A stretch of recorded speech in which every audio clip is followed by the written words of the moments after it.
मेरा विनम्र निवेदन है आदरणीय संबित जी से आपको संबोधित करें। धन्यवाद संजय जी और हमारे सभी मित्र जो आज यहाँ उपस्थित है इस प्रेस वार्ता में, सभी को बहुत बहुत अभिनंदन एवं धन्यवाद। यह प्रेस कॉन्फ्रेंस आज एक गर्व से भर देने वाला क्षण है, क्योंकि यह कोई साधारण प्रेस कॉन्फ्रेंस नहीं है।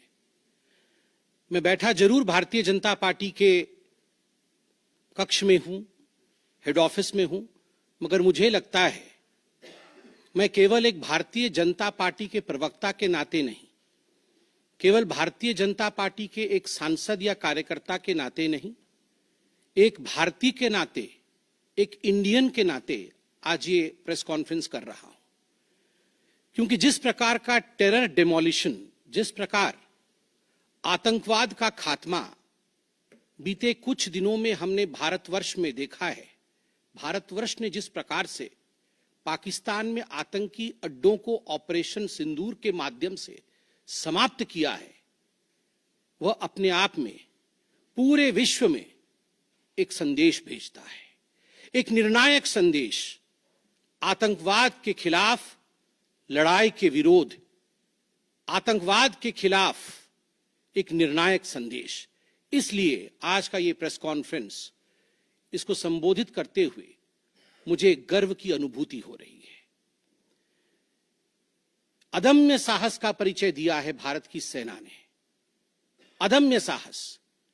आज भारतीय जनता पार्टी और हम सभी कार्यकर्ता, आज सारा भारत धन्यवाद करता है भारत की आर्मी का, भारत की सेना का, भारत की एयरफोर्स का, भारत की नेवी का और उन तमाम जाबाज सेनानियों का जिनके कारण आज ऑपरेशन सिंदूर सफल हुआ है। अगर सही मायने में देखा जाए तो ऑपरेशन सिंदूर और उसके विषय में पूरा हिंदुस्तान आज जानता है, क्योंकि कई प्रेस कॉन्फ्रेंसेस हुए। कल भी तीनों डीजीएमओ ने मिलकर के देश को संबोधित किया और तमाम तथ्य जो देश जानना चाहता था उसे उन्होंने हमारे समक्ष रखा। मगर मुझे लगता है कि एक आम नागरिक के भाषा में, बहुत साधारण भाषा में आज मैं आपको बताना चाहूंगा कि ये जो ऑपरेशन सिंदूर हुआ है, किस प्रकार से इससे हिंदुस्तान आतंकवाद के खिलाफ लड़ने में एक निर्णायक भूमिका हिंदुस्तान ने अदा किया है। आप सभी जानते हैं 22 तारीख का वो दिन, that unfortunate day on 22 of April, जब पहलगाम में 26 लोगों का नृशंस हत्या कर दिया गया था आतंकवादियों द्वारा। वह आतंकवादी जो पाकिस्तान से आए थे, वह आतंकवादी जो पाकिस्तान द्वारा प्रशिक्षित किए गए थे, आतंकवादियों द्वारा प्रशिक्षित किए गए थे। उनमें 25 भारतीय थे और एक नेपाली नागरिक था। प्रधानमंत्री श्री नरेंद्र मोदी उस समय विदेश दौरे में थे, सऊदी अरब में थे। प्रधानमंत्री नरेंद्र मोदी तुरंत भारत लौट के आते हैं और उन्होंने जनता की बात को सुना। जनता ने उस समय एक मांग रखी कि आतंकवाद के ऊपर हमला हो, हमें बदला लेना है पहलगाम के इस आतंकवादी हमले का।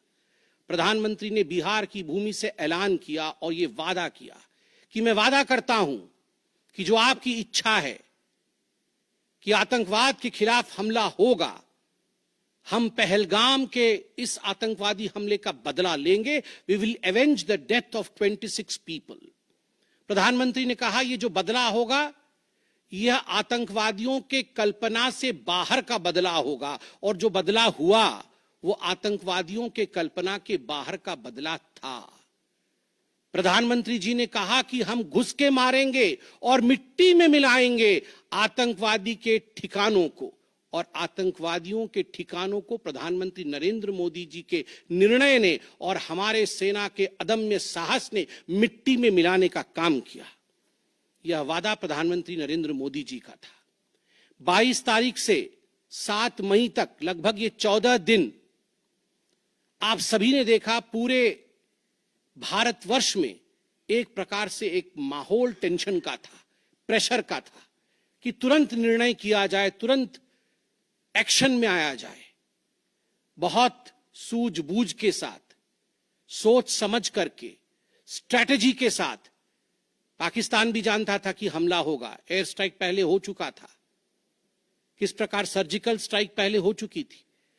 पाकिस्तान पूरी तरह जानता था कि इस बार भी छोड़ा नहीं जाएगा, मगर उसके बावजूद पाकिस्तान इतना दिमाग लगाने के पश्चात वह डेट नहीं जान पाया जिस दिन यह हमला होना था।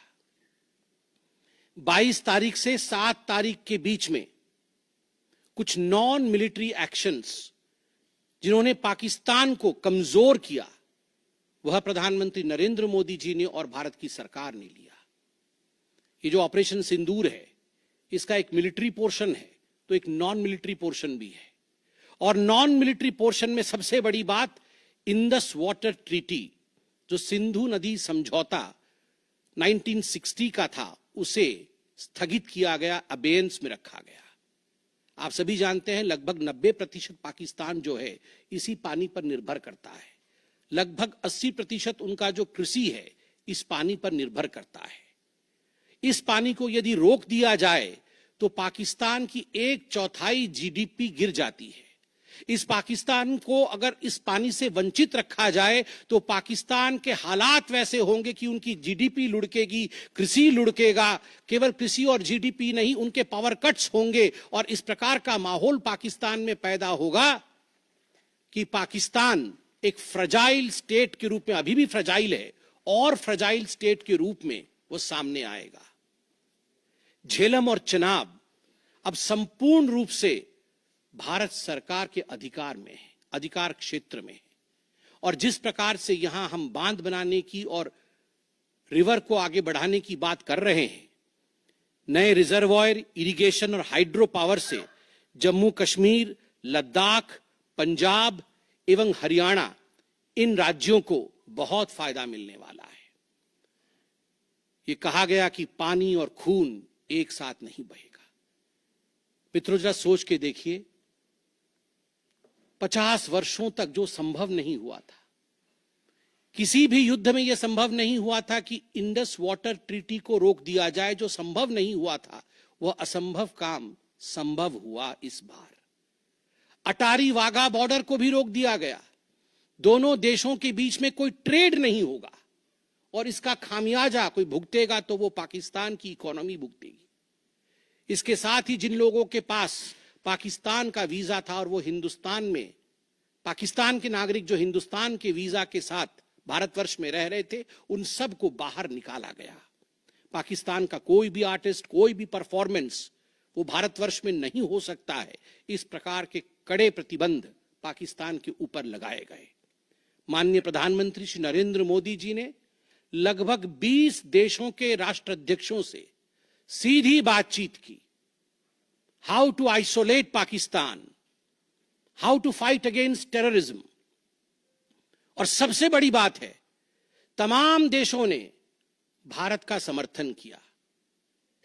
सऊदी अरब, यूएई, यूएस, आप सोचिए इस्लामिक वर्ल्ड के बड़े देश हैं सऊदी अरब और यूएई, इन्होंने भारतवर्ष का पूर्णतः समर्थन किया।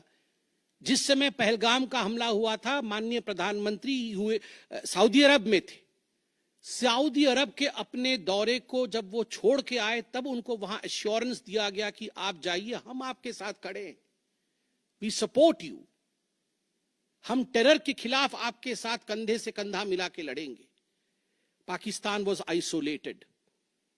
ये जो नॉन मिलिट्री एक्शन लिया गया, आज मैं कहना चाहता हूं कि 50 वर्षों से भी अधिक समय तक जो टूल्स कभी इस्तेमाल नहीं किए गए थे, जिस क्षेत्र में भारतवर्ष कभी नहीं गया था, वह टूल्स इस्तेमाल किए गए और अपने आप में भारत के लिए यह बहुत बड़ी बात है।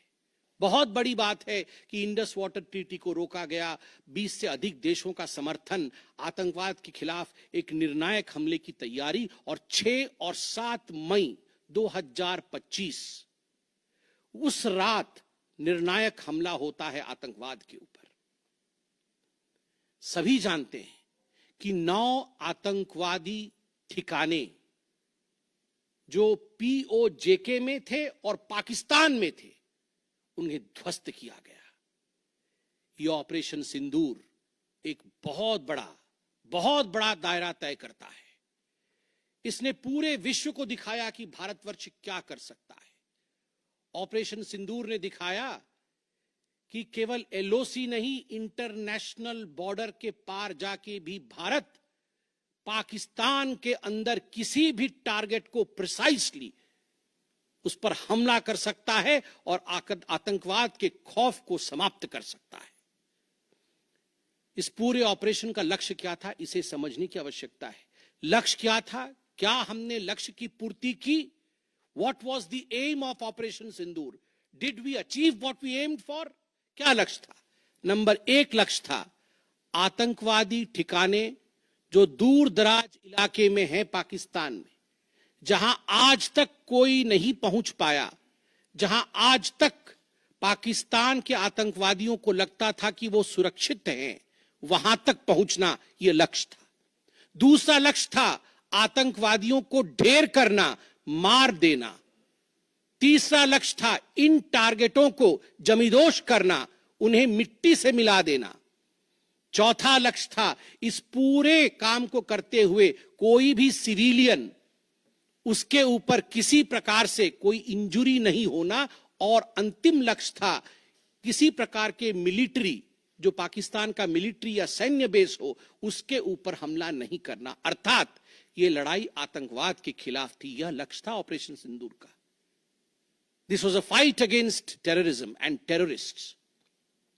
क्या हम लक्ष्य को पा पाए? आप देखिए, जब यह हमला हुआ तो 9 ठिकाने ध्वस्त हुए, उनमें 5 पीओजेके में थे, पाक ऑक्यूपाइड जम्मू कश्मीर में, और 4 पाकिस्तान में थे। सबसे बड़ी बात है, पहली बार पंजाब प्रोविंस, जो कि पाकिस्तान का एक बहुत स्ट्रेटेजिक लोकेशन है, पंजाब प्रोविंस उनका हृदय है पाकिस्तान का, उसके अंदर भारतवर्ष घुस करके आतंकवादियों का सफाया करता है। यह अपने आप में छोटी बात नहीं है। This is a big achievement as far as Operation Sindoor is concerned. लश्कर तैयबा, जैशे मोहम्मद, हिजबुल मुजाहिदीन, इनके ठिकाने ध्वस्त होते हैं। और मैं यहां वो नाम पढ़ना चाहूंगा। ये जो 9 नाम है, 9 आतंकवादी ठिकाने, मैं आज देश से अपील करना चाहूंगा, तमाम भारतीयों से अपील करना चाहूंगा कि ये नाम हमें स्मरण करना है। आने वाले 100 वर्षों तक हमें इन नामों को याद दिलाते रहना है, दोहराना है। जब भी आतंकवाद सर उठाए तो हमें ये चित्र दिखाने हैं कि तुम्हारा क्या हश्र किया था ऑपरेशन सिंदूर ने, भारत की सेना ने, भारत की राजनीतिक इच्छा शक्ति ने और भारतीयों ने। इसलिए मैं नाम पढ़ना चाहूंगा। सवाई नाला कैंप मुजफ्फराबाद, जो पीओजेके में है, 30 किलोमीटर दूर है एलओसी से, उसे ठिकाना लगाया गया। लश्कर तोयबा का ट्रेनिंग सेंटर था। 20 अक्टूबर 2024 सोनमर्ग में और 24 अक्टूबर 2024 गुलमर्ग में जो आतंकी हमले हुए थे, उसमें यहां से आतंकवादी आए थे। और सबसे बड़ी बात, 22 अप्रैल 2025 को जो आतंकवादी आकर पहलगाम में हमारे नागरिकों को मार के गए थे, हमारी बहनों के माथे से जिन्होंने सिंदूर पोंछने का काम किया था, उनका प्रशिक्षण भी इसी केंद्र में हुआ था, सवाई नाला कैंप मुजफ्फराबाद। सैयदाना बिलाल कैंप मुजफ्फराबाद, ये जैसे मोहम्मद का ट्रेनिंग सेंटर था, ये दूसरा कैंप जो ध्वस्त हुआ। गुलपुर कैंप कोटली, ये एलओसी से 30 किलोमीटर दूर था, लश्कर तैयबा का बेस था। और 20 अप्रैल 2023 को पुंछ में, 9 जून 2024 को जो तीर्थ यात्री को बस में हमला करके मारने का काम किया था आतंकवादी, यहां गुलपुर कैंप से आए थे जो कोटली में है, उसे ध्वस्त किया गया। बरनाला कैंप बिरगढ़, बरनाला कैंप जो 9 किलोमीटर दूर है एलओसी से, उसे समाप्त किया गया। अब्बास कैंप कोटली जो 13 किलोमीटर दूर है एलओसी से, लश्कर तैयबा का फिदाइन सेंटर है और 15 आतंकवादियों को एक साथ ट्रेन कर सकता है, उसे ध्वस्त करके गिराया गया। सरजाल कैंप सियालकोट अंतर्राष्ट्रीय सीमा से 6 किलोमीटर दूरी पर है, इंटरनेशनल बॉर्डर से। सांबा कठुआ के सामने है और मार्च 2025 में जम्मू और कश्मीर पुलिस के 4 जवान शहीद हुए थे। उनको मारने का काम इन्हीं आतंकवादियों ने किया था जो सरजाल कैंप से आए थे सियालकोट के। उस कैंप को ध्वस्त कर दिया गया।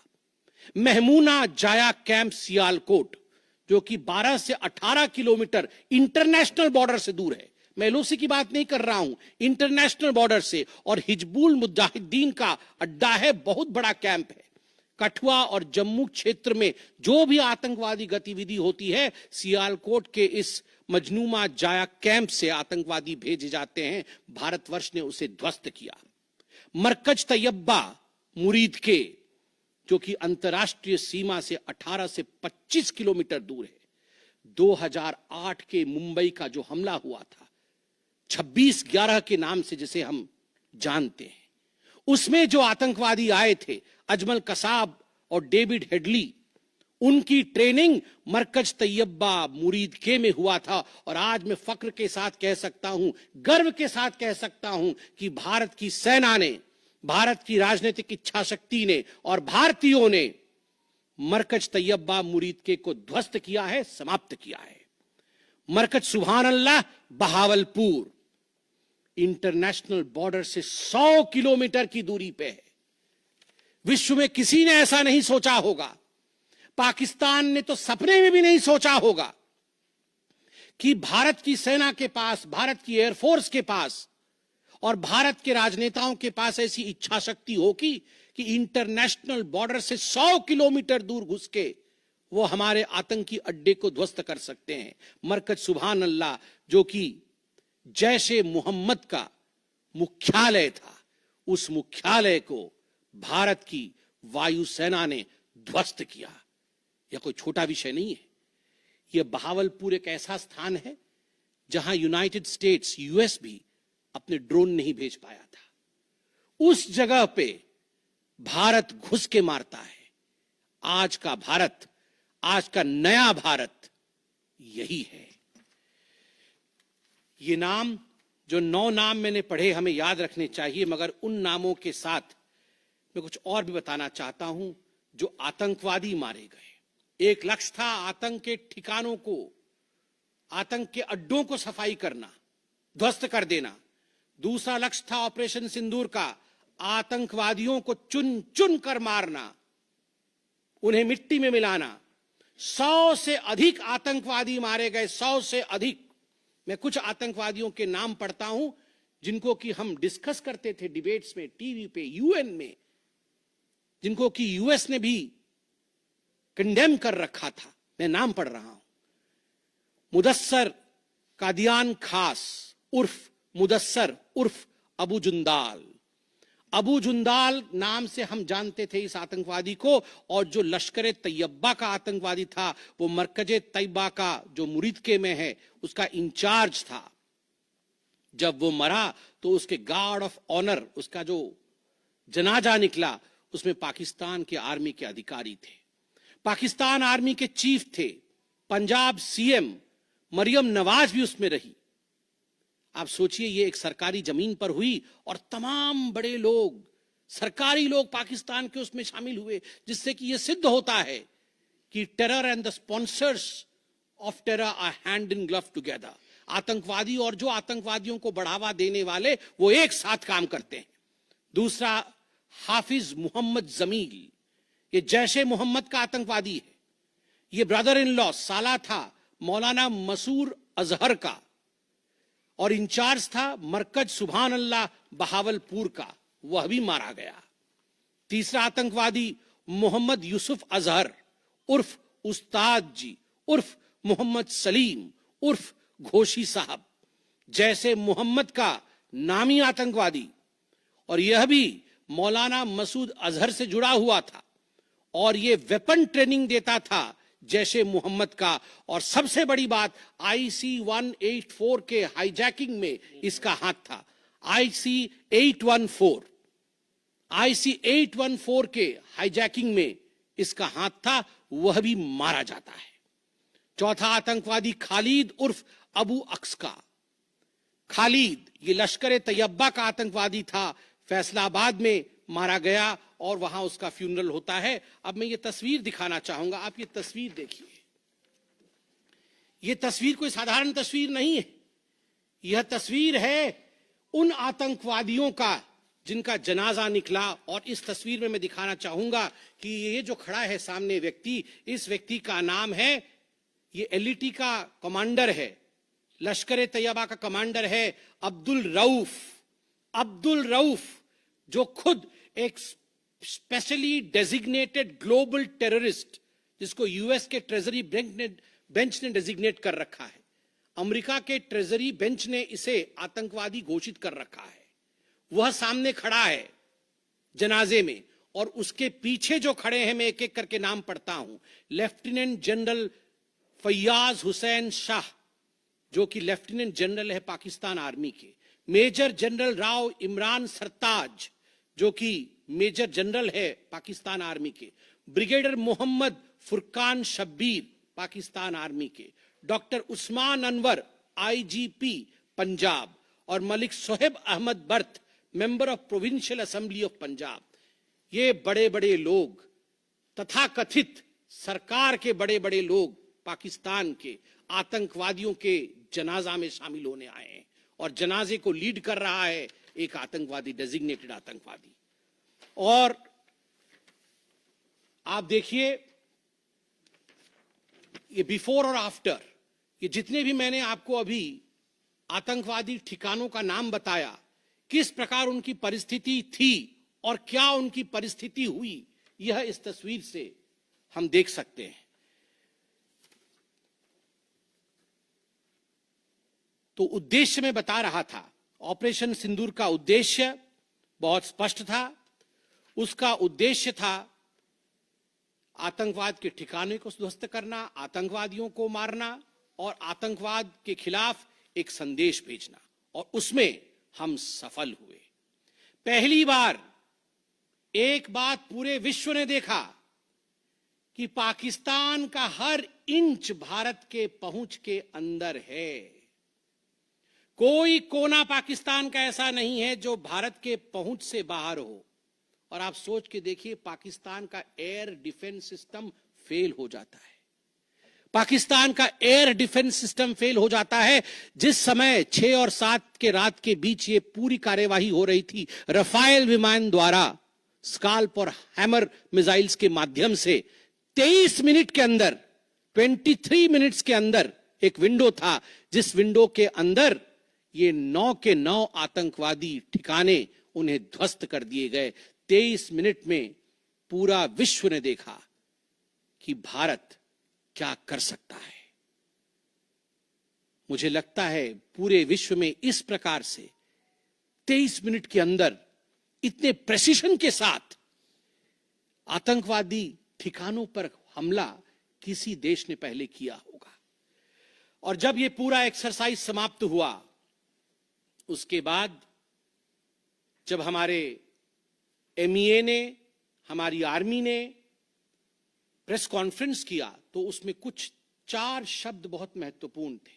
वो 4 शब्द हैं controlled, precise, measured, non escalatory.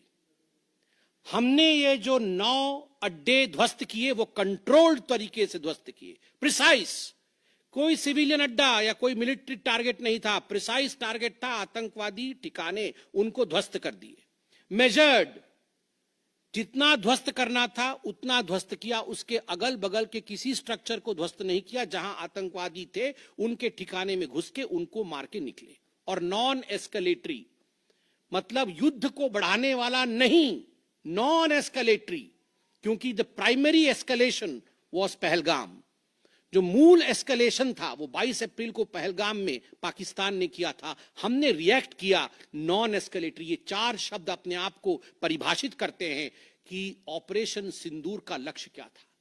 Operation सिंदूर का जो लक्ष्य था, ऑपरेशन सिंदूर ने उसे 100% पूर्ण किया, 100% पूर्ण किया। इसलिए आज हिंदुस्तान, भारतवर्ष गर्व के साथ कह सकता है कि ऑपरेशन सिंदूर एक ऐसा ऑपरेशन था जो 100% सक्सेसफुल था, और जितने हमारे जाबाज पायलट्स गए थे राफेल के साथ, उतने लौट के आए और आतंकवादी ठिकानों को ध्वस्त करके आए, और किसी सिविलियन को नहीं मारा, किसी मिलिट्री बेस को नहीं मारा। मगर दुखद है, जैसा कि पाकिस्तान से एक्सपेक्टेड है, पाकिस्तान उसके पश्चात रिटेलिएशन करता है, पाकिस्तान अपने ड्रोन्स इत्यादि भेजता है, मगर भारत की सिस्टम ने पाकिस्तान के इन ड्रोन्स को, इन मिसाइल्स को हवा में ही समाप्त कर दिया। और सबसे बड़ी बात है, एयर डिफेंस सिस्टम लाहौर का 7 और 9 तारीख के बीच लाहौर के एयर डिफेंस सिस्टम को समाप्त करने का काम हिंदुस्तान ने किया। और 9 और 10 तारीख के बीच, 9 मई और 10 मई के बीच 11 एयर बेसेस को, पाकिस्तान के 11 एयर बेसेस को ध्वस्त करने का काम भारतवर्ष ने रिटेलिएशन में किया। जब पाकिस्तान ने भारतवर्ष के ऊपर एस्केलेशन किया तो भारतवर्ष ने 11 एयर बेसेस को समाप्त किया। इन एयर बेसेस के नाम भी हमें याद रखने चाहिए। तमाम भारतीयों को वो 9 नाम आतंकवादी ठिकाने याद रखने चाहिए, स्मरण होना चाहिए। और ये जो 11 एयरबेस हैं, हिंदुस्तान अपने पर आ जाए तो क्या कर सकता है अपने लोगों को बचाने के लिए। ये 11 नाम भी मैं पढ़ता हूं। नूर खान, ये नूर खान वह एयरबेस है जहां पर एयर टू एयर रीफ्यूएलिंग करने की क्षमता है। हवा में उड़ रही हो अगर आपका विमान, तो एयर टू एयर रीफ्यूएलिंग यही नूर खान से हो सकती है। जब भारत ने नूर खान को ध्वस्त किया तो जो जहाज थे पाकिस्तान के, उनके पास वो क्षमता नहीं रही कि वो हवा में अधिक समय तक युद्ध कर सके, उन्हें नीचे उतरना ही पड़ा। नूर खान, रफीकी, मुरीद, सुक्कूर, सियालकोट, पसरूर, चुनियान, सरगोदा, स्कारू, भुलारी और जकोबाबाद, ये तमाम मैं फोटोज लेके आया हूं। जकोबाबाद का ये फोटो देखिए, क्या था पहले और क्या हुआ बाद में, क्या था पहले और क्या हुआ बाद में, आप देख सकते हैं परखच्चे उड़ गए। यह है प्रिसीशन ऑफ इंडियाज अटैक। तमाम फोटो हैं यहां पे, किस प्रकार से हमने एक एक करके उनके एयर बेसेस को समाप्त किया। आप देख सकते हैं सारे एयर बेसेस के हम फोटो लेके आए हैं, जकोबाबाद से लेके बाकी तमाम। क्योंकि आपने ये सब देखा हुआ है, मैं अधिक समय नहीं लूंगा। आर्मी ने आपको दिखाया है, डीजीएमओज ने आपको दिखाया है, इसलिए मैं इसको आपको दिखा के दोबारा, I would not like to take much time, but मैं रिमाइंड करना चाहूंगा कि 11 एयर बेसेस को हमने ध्वस्त किया। और इसमें एक बड़ा विषय है, पहली बार विश्व में किसी देश ने एक न्यूक्लियर कंट्री के अंदर घुस करके उनके एयर बेसेस को समाप्त करने का काम किया। पाकिस्तान एक न्यूक्लियर कंट्री है, उसके अंदर घुस करके उनके एयर बेसेस को 20% पाकिस्तान के एयरफोर्स के इंफ्रास्ट्रक्चर को भारतवर्ष ने नाकाम कर दिया। 20% of PAF's infra was destroyed by India. Just imagine, एक न्यूक्लियर कंट्री है, उसमें घुसकर मारना, यह अपने आप में पूरे विश्व में पहला इंस्टेंस है। और भुलारी एयरबेस में 50 PAF पाकिस्तान एयरफोर्स के जवान मारे गए, जिसमें स्क्वाड्रन लीडर उस्मान यूसुफ भी मारे गए। कुल मिलाकर के 9 आतंकी ठिकाने, 11 एयरबेस, 100 से अधिक आतंकी, 50 जवान और अपनी इज्जत, यह पाकिस्तान ने खोया है। I repeat, what Pakistan has lost via operation Sindoor. 9 आतंकी ठिकाने, बड़े बड़े आतंकी ठिकाने, 11 एयरबेस, 100 से अधिक आतंकवादी, 50 से अधिक जवान और अपनी इज्जत, यह पाकिस्तान ने खोया है। यह झटका पाकिस्तान सह नहीं पाया और उनके डीजीएमओ का 10 तारीख को ही फोन आया।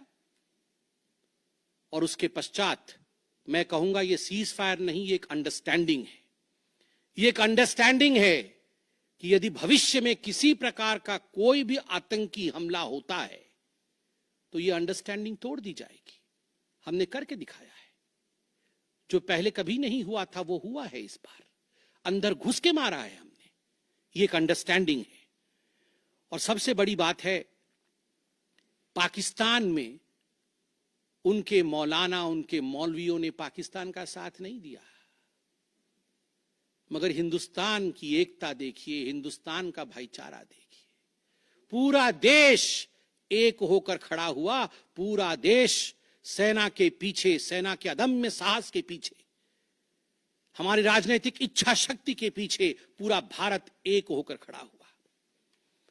और आज मैं कहना चाहता हूं कि आज पाकिस्तान पूरे विश्व में अलग थलग पड़ा है। पहले भी ऐसे वक्त थे, अनेकों प्रयास भारतवर्ष करता था। पहले हम सबूत देते थे, प्रयास करते थे डोजियर के माध्यम से पाकिस्तान को प्रूफ दे आतंकवाद का। वो डोजियर लेती थी मगर उस पे काम नहीं करती थी।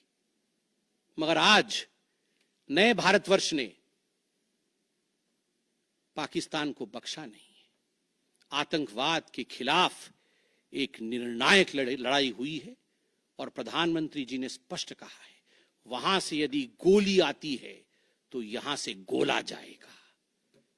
इसी के साथ मैं अपने वक्तव्य को समाप्त करता हूं। कोई प्रश्न हो तो अवश्य पूछे। कमलेश जी।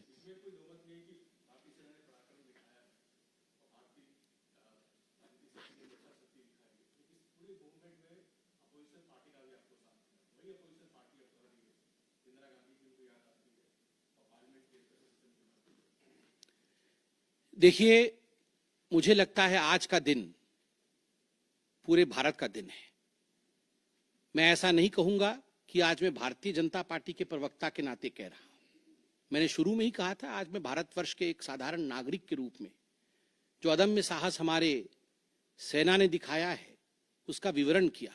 पाकिस्तान ने क्या खोया है और हिंदुस्तान ने क्या पाया है वो मैंने आपको दिखाया है। इसमें तमाम पॉलिटिकल पार्टी ने एकजुटता दिखाई। यह भी अपने आप में एक बहुत बड़ी अचीवमेंट है, बहुत बड़ी बात है। और आज मैं नहीं चाहता हूं मैं किसी की आलोचना करूं। और मैंने कहा कि विगत दिनों में वह भी एक प्रयास था जहां हम प्रूफ देने की कोशिश करते थे, हम डोजियर इत्यादि देते थे।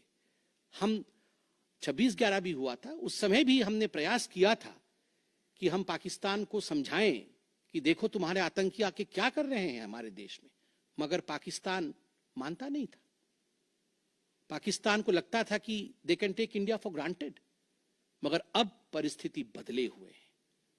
अब कोई हिम्मत नहीं कर सकता है इंडिया के ऊपर आंख उठा के देखने का। आमोद राय।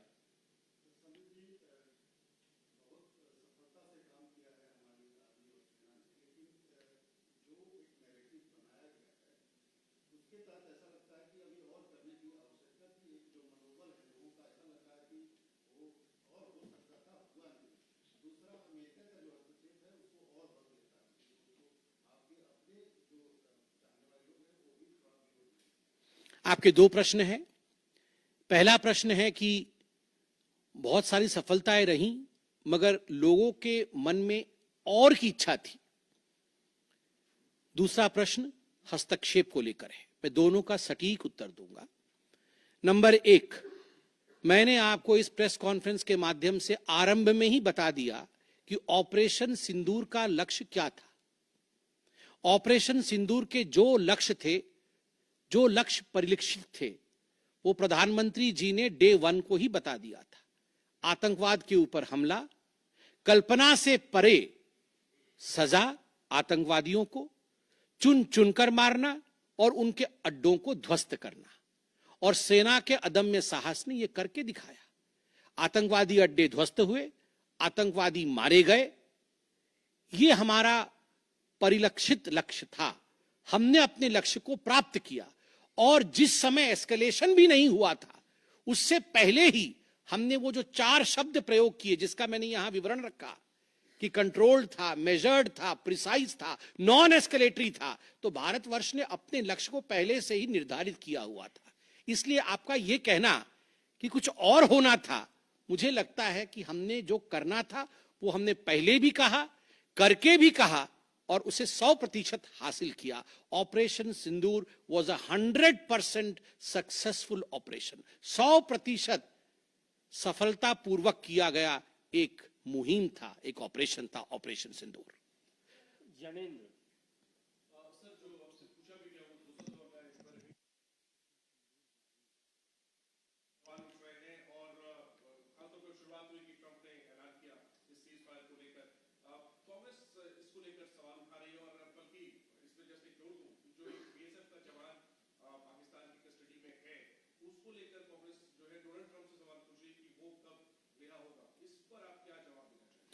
देखिए, पहली बात तो है जहां तक मध्यस्थता इत्यादि का विषय है, मैंने बहुत स्पष्ट रूप से कहा अभी, जितना मेरे डोमेन में नॉलेज है, और डीजीएमओज ने अपने प्रेस कॉन्फ्रेंस में एक बार नहीं कई बार कहा कि फोन हमारे डीजीएमओ को पाकिस्तान के डीजीएमओ का आया था। पाकिस्तान के डीजीएमओ ने कहा कि there should be some kind of stoppage, और चूंकि हमारा लक्ष्य पूर्ण हो चुका था, हम तो शुरू से ही एस्केलेशन के फेवर में नहीं थे, एस्केलेशन नहीं होना चाहिए था, नॉन एस्केलेटरी था। पाकिस्तान के डीजीएमओ ने फोन किया। दूसरे देशों का फोन, जहां तक दूसरे देशों का फोन आने का सवाल है, देखिए ऐसी परिस्थितियों में तमाम देश एक दूसरे को फोन करते हैं, सभी देश एक दूसरे को फोन करते हैं, क्या मदद कर सकते हैं, किस प्रकार से कूल डाउन हो सकता है, इस विषयों पर चर्चा होती है। भारतवर्ष यूक्रेन भी फोन करता है, भारतवर्ष रशिया भी फोन करता है, सब जगह फोन करते हैं, हर कोई एक दूसरे को फोन करता है। इसमें किसी प्रकार का मगर संशय नहीं है कि डीजीएमओ पाकिस्तान ने फोन किया भारतवर्ष के डीजीएमओ को सीज फायर डिमांड करते हुए, रिक्वेस्ट करते हुए, डिमांड नहीं रिक्वेस्ट करते हुए। और कोई प्रश्न?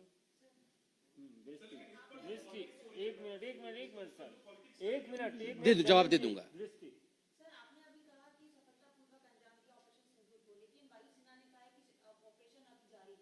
बिल्कुल, ऑपरेशन अभी जारी है, और मैंने कहा, माननीय प्रधानमंत्री जी ने स्वयं कहा है, गोली आएगी तो गोला जाएगा। तो अगर गोली आएगी तो गोला जाएगा, तो इसलिए ऑपरेशन सिंदूर समाप्त नहीं हुआ है। इंतजार कि अगर आंख उठाया तो उसका जवाब दिया जाएगा। देखिए, ये आपको क्या लगता है, इन प्रश्नों का जवाब कि जंग के लिए हमारी क्या तैयारी है, इसका जवाब प्रवक्ता देंगे। इसका जवाब तो जहां उचित फोरम में होना चाहिए वो देंगे।